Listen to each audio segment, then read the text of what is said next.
So when it's come to the old webhead, I've admittedly been a little bit down on the guy. Nothing against the character personally. I actually think Spider-Man is one of the best superheroes ever created. And it's for that reason I might have, to my own detriment, set my expectations a bit too high with his stories. And this isn't me saying that I don't think we've been getting some good material for this character. However, I will say, throughout his latest outings on the silver screen, I feel as though there's just something missing. And for the longest time, I just couldn't put my finger on it. That is until the release of his newest animated series, Your Friendly Neighborhood Spider-Man. And after seeing the show, I gotta say, I found it. That's right, not only am I happy to say I had a great time with this web-slinging series, but I will also go as far as to say that I think that it has crucial elements that the MCU Peter Parker lacks. So that's what I want to pay some attention to today.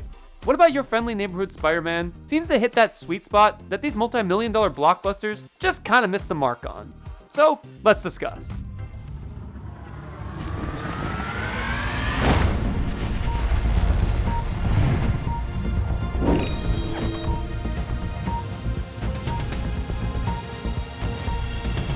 So before beginning my mad ramblings, I want to take a sec to thank everyone who's been showing their love for these projects we've been putting out. The support really means a lot. And if you want to help us out even more, feel free to hit that like and subscribe button, as well as that bell thing that I'm told that if enough people click on, YouTube will finally tell me what it does. Also, while you're down there, feel free to leave us a comment and help continue the discussion. Now, on to a topic very near and dear to my heart, Spider-Man. Now, Spider-Man was actually the first superhero movie I've ever seen. I got the DVD for it as a birthday gift a long time ago, and I watched that thing so many times that now when I load it up today, it just freezes on the homepage. Pros and cons of physical media. Its sequel, along with its accompanying video game, also took up a vast majority of my childhood. And you can bet your ass I did every single one of those balloon missions. Oh no, my balloon! Basically, I was pretty much raised on this guy, and therefore he inspired pretty much everything I'm interested in when it comes to comic books, filmmaking, and hell, even an unrequited love for the city of New York. One day, my precious. To say I have an interest in the character as well as what companies will do with the franchise today is an understatement. And I'm happy to report that the property is far from dormant, getting regular adaptations of the world of film and gaming. Along with, of course, a steady stream of comic books, though on this front the stories have been a bit hit or miss. I don't know why Paul is still here. I don't know, have him go away for 10 years and then bring him back in a big story and then everyone will scream, "I know that guy!" and clap like a bunch of seals. Works every time. But yeah, while we continue to get more from this character and his world, quantity isn't my main concern. It's rather the quality. But if you want to look at a front that seems to be lacking in both these regards, well then look no further than the webhead's appearances on television. Yeah, unfortunately, it has certainly been a minute since we've gotten a TV series starring the wall crawler himself. At least for people older than 6. And it's been even longer if we're just talking ones that people consider to be any good. The last one I know is the 2017 animated series simply titled Marvel's Spider-Man, a show where I only got a few episodes in and never really felt hooked me. Perhaps it's just because of the time it came out, I was far outside the target age range for that point, but even from what I heard about the show secondhand, it sounded like it never really resonated with audiences like it hoped to. At least nowhere near to the same degree as the character's previous attempts with the Spectacular Spider-Man series and the 90s Spider-Man animated series. The latter of which was so influential that it practically defined the character for a generation. I mean hell, even I have a hard time deciding who I prefer in the titular role, Josh Keaton or Christopher Daniel Barnes. But that's neither here nor there. The point is that it has been a long time since we've gotten anything from this character on the small screen that rivals these two outings. And when I first heard of this new series being attempted with the character, I had my concerns. This one began life taking a very different approach. The initial pitch for the series would be following the MCU Peter Parker in his first few months after being bit by the spider. The series was going to be called Spider-Man Freshman Year and was going to give an in-continuity account as to the events that led up to the moment where Iron Man recruited Peter for the airport fight in Civil War. The plan seemed to be that during this small window of time, we'd get to see the origin of this version of Spidey, how he built the suit, put together the tech, and what happened to motivate him to want to use his powers to help others. Which, if you know anything about the comics, usually has to do with a little side character known as Uncle Ben, a character that the movie universe seems almost allergic to address. We'll get into why this might be a little bit later. But as it stands, the series was officially announced in November of 2021. However, the final release of the show wouldn't drop on Disney Plus until January 2025. And in that time, a lot had changed about the series. The biggest one of note was when the series was officially renamed from Spider-Man Freshman Year to what would be the final title they would go with, Your Friendly Neighborhood Spider-Man. Furthermore, the series would no longer be directly linked to the MCU, but instead take place in its own universe. A reality where similar events transpired, but with a few key differences that made it its own thing. And while some were disappointed by this revelation, I actually think it was the right call. You see, though I am a bit curious as to how this Spider-Man in the MCU got his start, really don't think there's anything that this show could have done that would have shed much light on his character. Especially considering how much he had grown over his 3 solo films and the 3 team-ups he was a part of. Following Peter in his early adventures would have also heavily restricted the series as to what they could actually explore, since this is a very narrow time frame. By taking place before the events of Civil War, Peter's story would be limited to this small section of time where he's still figuring out how he plans to operate, and working against a non-existent roster of villains. I mean, it was established in the events of Homecoming that the Vulture was the first threat he had faced on that level. So while there's a chance he might be able to tell a little story, maybe in like one of those Werewolf by Night Marvel specials, I'm not sure there's enough material here to last an entire series. So changing it to be set in its own continuity helps give the creators a degree of freedom that they would otherwise lack.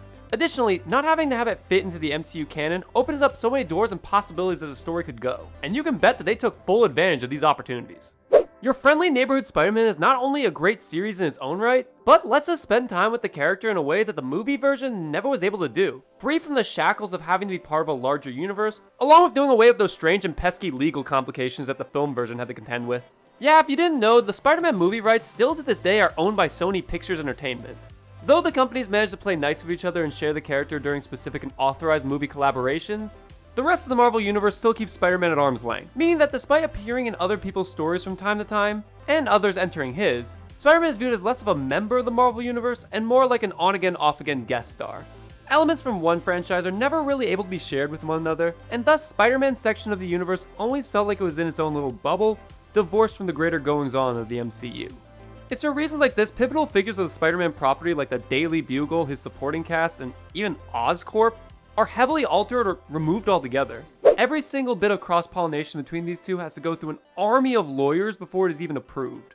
And therefore, despite taking place in the same location as stories like Daredevil and Hawkeye, the character is given little more than a passing mention. What man? Spider-Man. He has the powers of a spider. There's an Ant-Man and a Spider-Man? It looks like if these companies are going to go through the trouble of sharing their toys, then they need to make sure that it is worth their while. I need that money. I don't really want to get too caught up into the legality of it all. The long and short of it is, they make it work when they need to, but it looks to be a headache every time, so the two don't really cross over unless it's MCU stuff appearing in the Spider-Man movies, or a large universe-ending team-up. But luckily, everything I just mentioned appears to only apply to the movie side of things.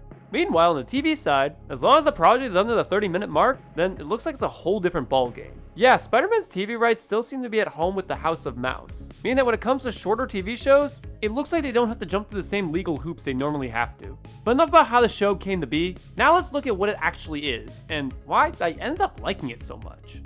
So some elements from the initial draft are still here. This is indeed a new telling of the character's origin, picking up as Peter starting his freshman year of high school, and going down what we can assume was a similar path as his MCU counterpart. But this is where some of the twists begin.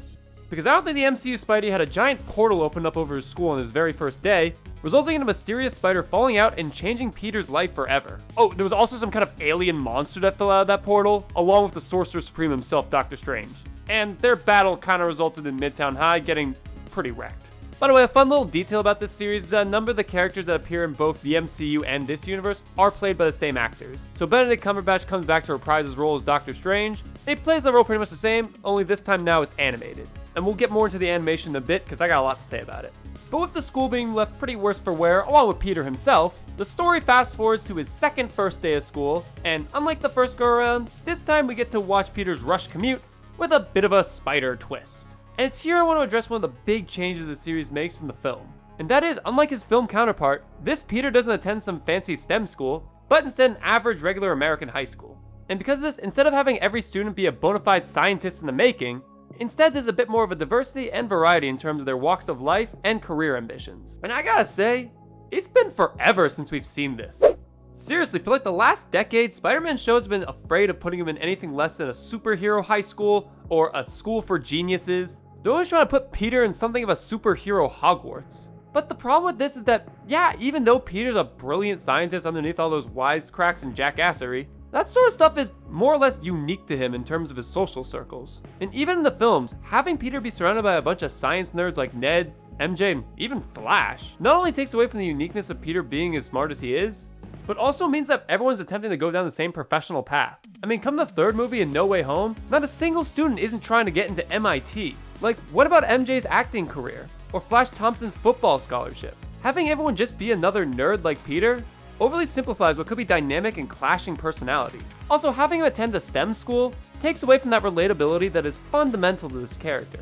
Luckily, the show on the other hand does not have the same problem. The first instance you can see this is in the fact that Peter's best friend this go around isn't Ned, but instead Nico Minoru, who for those of you who have seen the show or read the series Runaways, might be familiar with.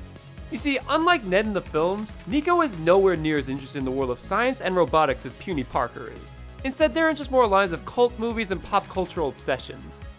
The two bond over shared interests that don't really relate so much to their career ambitions, but instead are more conversational things that kids would normally bond over, and not just a shared love for science. You could make a similar argument for Ned and Peter, but the two were just so similar, there wasn't much to contrast the two guys, other than that one of them had powers. It's the difference between a peanut butter and jelly sandwich and a peanut butter and peanut butter sandwich, if you get what I mean. So while I did enjoy Ned for what he offered, I ended up far preferring Nico as Peter's main confidant.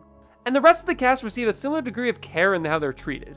Peter's first love interest this go around isn't Liz Allen like in the movie, but instead Pearl Pangan, a lesser known character from the comics that's pretty much entirely reworked for the story. Pearl takes on a similar role to what Liz did as the older girl that Peter has a crush on, but unlike Liz, who didn't have as much depth to her character considering the fact that she for some reason still said yes to Peter after continuously getting blown off by the guy time and time again, Pearl and Peter's relationship has a bit more of an arc to it, beginning with her seeing him as nothing more than a friend, mostly down to the fact that she used to babysit the guy when they lived in the same apartment complex. There's a bit more of a dynamism to what they have going on, and therefore different stages that the relationship gets to. Obviously the movie didn't have as much time to explore the character of Liz as this show does for Pearl, but I don't think it's about the amount of time you have, but rather how you use it. And the movie I just didn't feel was all that concerned with the character of Liz Allen, outside of the twist that her father was the Vulture. Also, despite Peter's dual identity being a roadblock in their developing relationship, when Peter fails to ask out Pearl, unlike Liz, instead of this resulting in pretty much nothing, this go around, someone else steps up to the plate, creating a wedge between her and Peter. And this character is none other than my second favorite part of the cast, Lonnie Lincoln. And if that name sounds familiar to you, then you might recognize his other alias, that being Tombstone. Yeah, instead of having Flash Thompson be the jock bully in this story, instead it's Lonnie, except he's not really that either. Sure, he is a jock who has a bright future in sports, but he's not a meathead. The story subverts this by demonstrating that Lonnie is a hardworking young man, doing everything he can to give himself as many options as possible. And the story takes time to delve into why he has this mentality. We get to take a look into his home life, see that he doesn't come from the best of neighborhoods, and while his family is doing everything they can to support him, it's clear that none of them got dealt the best hand in life. And the story even pays some service to address the over-policing in minority neighborhoods that Lonnie has to contend with. It's still a superhero story for families, but it's deeper than I was expecting. And Lonnie and Peter's relationship is a really fun one to watch unfold, beginning with something of a rivalry between the two, though it's more so Peter just being jealous that Lonnie asked out the girl that he was interested in, and I don't think Lonnie even is aware that Peter holds this resentment. But because Lonnie's just a positive and stand-up guy, Peter quickly just ends up letting bygones be bygones, and focuses on the goals in his life that he can still accomplish. And as the series goes on, Peter and Lonnie grow to be closer of friends, which becomes all the more tragic as Lonnie's personal situations are getting worse and worse. Lonnie's unfortunately forced to pledge himself to the 110th Street Gang in order to protect his little brother, who at the time thought it was the only thing he could do to help their family. And over the course of the series, each one of Lonnie's relationships ends up deteriorating as the gang's grip around him grows tighter and tighter, and he is forced to make even more morally questionable decisions. He's on something of a parallel journey to Peter, starting off as just an average high schooler with a chip on his shoulder, and ending up falling in with a group that changes life forever. But whereas Lonnie falls in with the 110th Street Gang, Peter ends up with a different support group. And now we finally have to talk about my favorite addition to this story, and that is the long-awaited return of Oscorp Industries and none other than Norman Osborn. My name is Norman Osborne. This was it. At first they had my curiosity, and now they had my attention. Because instead of having Tony Stark come in to recruit a young 15-year-old to help him fight against a 100-year-old super soldier, instead, Norman Osborn is attempting to track down the mysterious vigilante who saved his son. Yeah, earlier in the episode, Peter had saved some influencer kid who he didn't even know who he was, but was about to get hit by a car, so obviously he saved him. Turns out that kid was Harry Osborn, Norman Osborn's son, but what was just part of the job for Peter became a mission statement for Norman. To find and help the man who he believes can be New York's greatest defender. Again, as far as pitches go, having Spider-Man be mentored by Norman Osborn, the man who would one day become the Green Goblin, and arguably his greatest nemesis, I mean, this is the kind of stuff that got me interested in Smallville back in the day. I am a sucker for the hero and villain have a strong relationship together that ends up falling apart because of tragic circumstances. And the series does an amazing job making Norman a fully fleshed out character. Instead of having him be obviously evil like in so many other incarnations, instead they go out of their way to make him as sympathetic and beneficial to Peter's cause as they can. He seemingly really wants to help make this world a better place, and will do so by any means he thinks is necessary. He's an idealist, and he wants to believe in the good in people, but he's also a pragmatist and a cutthroat businessman. But the show is always making sure to emphasize his positive traits, while subtly alluding to the more sinister undertones. And by God, Coleman Domingo does an amazing job in the role. At first I felt like he was doing a Willem Dafoe impression, but he really makes the character his own. Also, watching him in a few interviews, I'm pretty sure that's just what he sounds like. Played a closet choir director and a German performance artist. He's nowhere near as over the top as Dafoe, but his subtle, more nuanced approach makes him seem both suave and debonair, but also devious, and at times distrustful. This is most prevalent when we see his interactions with Dr. Octavius, as well as his twist on Uncle Ben's mantra. With great power comes great respect. I really can't sing this guy's praises enough. It's such a good performance, and makes me even more fearful for his inevitable downfall. And this is what I'm talking about when I say that this series really has what I feel like the MCU Spider-Man lacks. And that's the complicated, nuanced supporting cast. Spider-Man's stories live or die on the backs of the people in Peter's life. It's no coincidence that he's tied for the most iconic rogues gallery in comic book history. And that's all down to the fact that what makes Spider-Man interesting isn't the powers or the high-flying heroics. No, those are just features that help it stand out. But what makes him so beloved is the world that he's a part of, and more importantly, the people that populate it. I mean, hell, the most famous line said in the Spider-Man story isn't even attributed to the character himself, but instead to his Uncle Ben.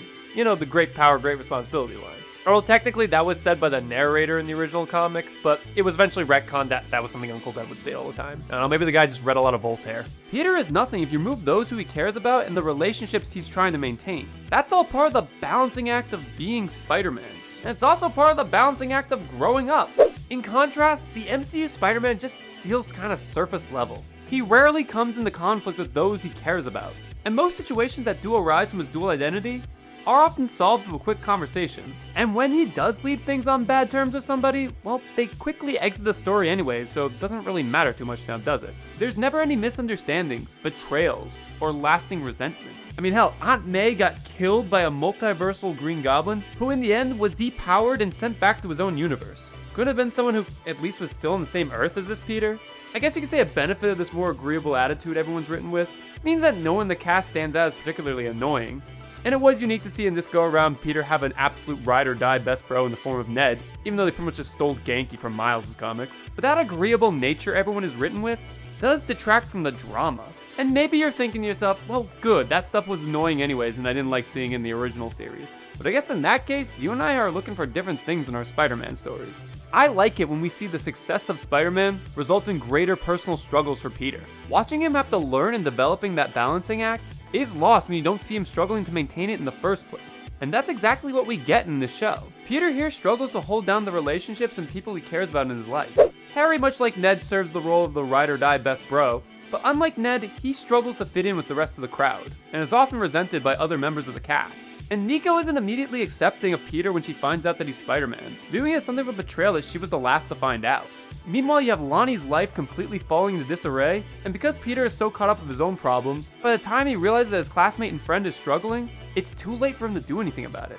And this is all without us mentioning the ticking time bomb that is Norman Osborn. All of these relationships are far more dynamic, and I'm excited to see where the series ends up taking them. And we haven't even gone into the villains of the show, mostly because the majority of them are just set up for future seasons. There's also a few other things I like that this series does. I like that it takes some time to look into the relationship between Spider-Man and the corporate world, you know, in-universe. In the MCU, Spider-Man's relationship with Tony Stark is never really called into question. He's just this benevolent billionaire who'll give Peter anything he needs. So we never see him deal with money trouble because his future is pretty much all but set. And this results in us getting accusations online in the real world that Peter Parker isn't really Spider-Man. He's just sort of Iron Boy Jr. And I know what you're thinking, but in this series he's still backed by a corporate elitist. And yeah, he is. But you gotta remember, there's a big difference between the characters of Tony Stark and Norman Osborn. By allowing Norman Osborn to be so prevalent in Peter's early years, And even having a say in how he conducts his heroics, you open up so many paths and ways that he could end up overstepping and betraying Peter's trust. You really get to be more critical of corporate interests and the way that money handouts can come with unwanted strings attached. Everything about Norman and his interactions with Peter make me so hyped to see where the relationship will go. Some other points I want to touch on before we wrap things up is just how well the city is realized. New York City and traversing it in this animation style is quite a thrill. This is actually something of a problem I've had with the MCU's version of Spider-Man, and that is the lack of web swinging scenes. I fear this is done to avoid comparison with the Amazing Spider-Man and original series, one of which pioneered web swinging and the other refining it.